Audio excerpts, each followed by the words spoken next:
Here with me, our volleyball head coach, Lindsey Parks. And Coach, before we get into your competition that awaits you this week, let's talk about last week. 2 matches. You really found yourself in the thick of both of them. They didn't turn out the way you wanted them to, but what were some of your biggest takeaways? Biggest takeaway, I'm tired of losing to Monticello in 5 sets. But like you said, we were in both games playing. Washita has heavy junior seniors when we are only 1 senior and the rest are freshmen sophomores. And in all honesty, that's kind of been the MO all season. It feels like we are playing with people who are veteran, who are seasoned, and we find ourselves making kind of silly communication and unforced errors at the end. Can't have that. That's what happened Monticello. That's what happened at Washita throughout. I think we let their loud, echoey gym get in our heads a little bit, and we can't have that. We talked about that environment before. One thing that we can take away, though, is now we've done it. Now we've done it, and we can learn from it. That's all you can do. At this point in the season, we were hoping to be fighting to get into the conference tournament. We cannot get in now, and that's very upsetting for sure. Obviously, we don't get into this business to expect to lose. We expected to win, and we thought that we were going to be able to get some more. But that's still my thought process with this group that we have returning. This week, you said we have Harding and Henderson.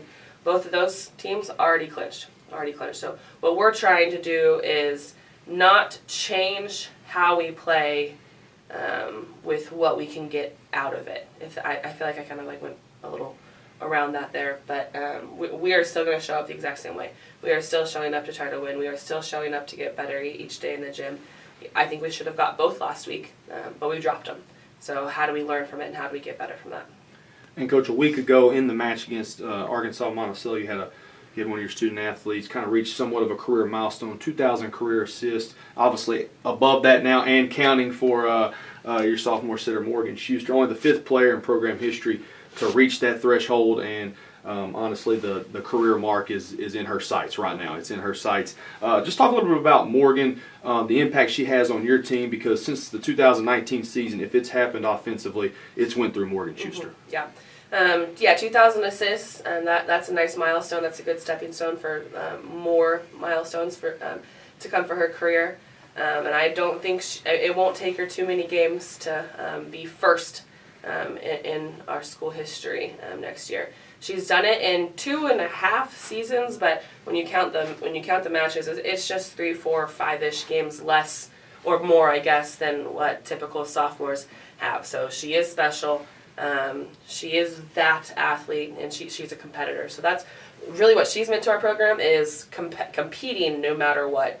And people are starting to recognize that. I've had several coaches in the conference tell me how she's the best setter in this conference, and I'm hoping that we can start to surround her with people who also want to emulate her competitiveness.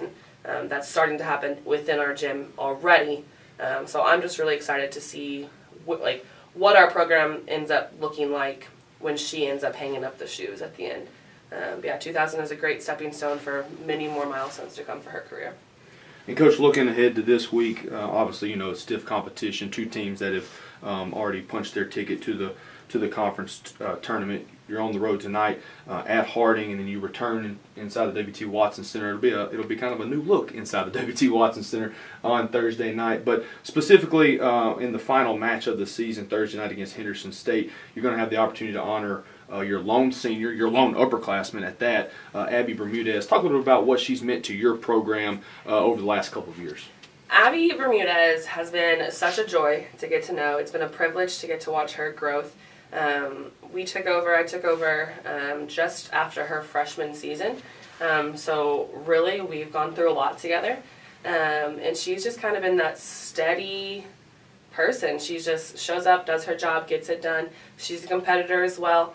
I know this isn't how she would have liked to have wrapped up her senior season. I know that for sure.